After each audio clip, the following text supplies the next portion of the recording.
Salute, salute, salute. All my generals, all my lions, all my real men, all my queens, all my princesses, all my lionesses. Y'all already know what it is. Lions and men. Let's get into it. Hit the like, hit the share, hit the subscribe bell. Today, we gonna take it to, everybody keep asking me. I began a couple of DMs from a lot of random individuals. So let me address some of those DMs first, before I get into the, 90s versus 2000s, because that's what we're getting into. So, basically, first of all, a lot of dudes been trying to get me to, give my 2 cents on the St. Laz situation, because he was in PC or whatever the case may be back in the days when he was locked up. Well, I guess, I don't know, when he was a teenager or whatever, and he was in PC, and I guess dudes was trying to come at his head. I ain't really got much to say about that. I don't even rock with dude no more. Me and him was locked up together. You know what I'm saying? I said what I had to say about, how I felt about how me and him and that conversation went. Posted it. I don't even know if I took it down online. That shit might still be up. Who knows? And then that's it. Like, I'm a moving forward type of dude. Like, I never look back. Like, if a dude make a mistake, he make a mistake, I keep it pushing. You know what I'm saying? I don't make the same mistake twice. But as far as like, I seen like some dude sent me a link where he was like, yo, 92 dudes was in there, niggas was all murderers, niggas was all killers. I'm like, yo, suck my SMD from the back. I'm like, yo, I'm pushing 50. I'm like, yo, what the fuck? You don't sound like it, twin. I ain't gonna lie. Like, let these internet trolls get to you talking crazy. It kind of makes me understand how you talk to me crazy. So I'm like, that's why, certain dudes you just keep at arm distance. Certain dudes don't change. They change a little bit, but they still are the same person that they always have been. You feel me? So now, just to talk about the PC situation, because I know a little bit about it. I was in PC too, and I was court-ordered protective custody, but that was after my second court date. Like, my first court date I had like an ATB lawyer that wasn't even my real lawyer, so he ain't care. Boom, boom, boom. I got adjourned, went right back to Gem Pop in C74. This is 9-6.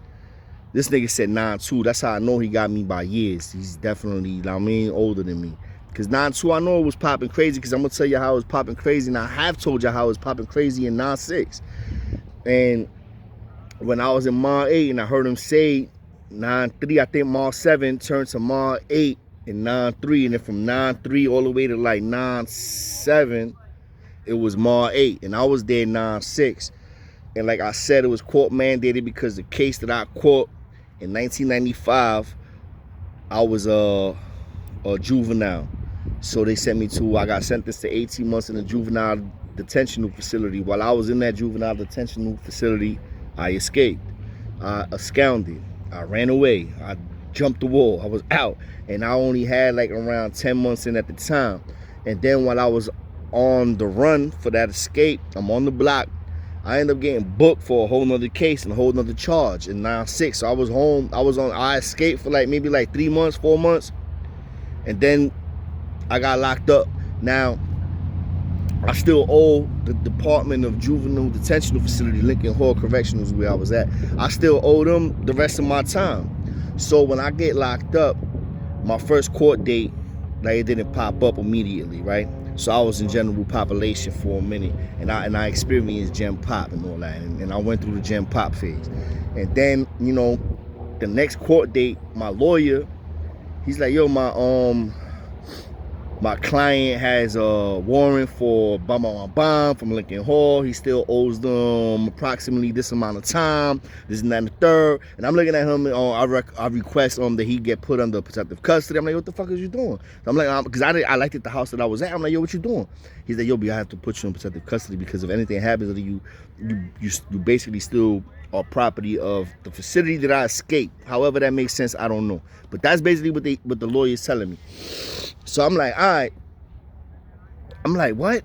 He's like, yo, yeah, yeah. And then the lawyer, then they automatically was like, yeah, it's mandated that he has to go to protective custody until the finalization of my case, the new one, the robbery on police. It was on police that I had nothing to do with anyway. So, and I told y'all, my point is this, real quick to move forward. Yeah, it was a bunch of killers in my. They wasn't all murderers though. It was a bunch of rapos in there too. Niggas was acting like they was murderers. It was a bunch of murderers that murdered women too. Murder, not all dudes. It wasn't all gangsters that was getting killed. It was dudes in there that was locked up for God knows what.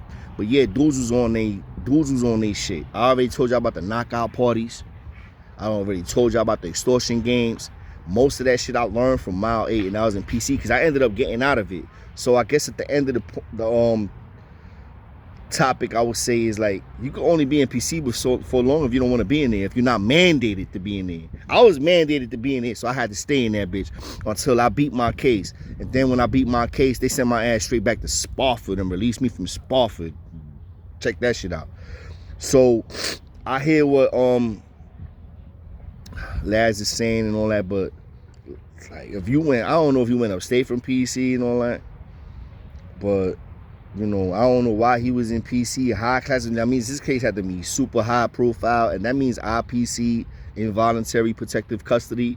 So I don't know all that. I really don't give a fuck. It is what it is. And I'm saying, salute to him. He's still doing his thing. But let's get into this shit right here. 90s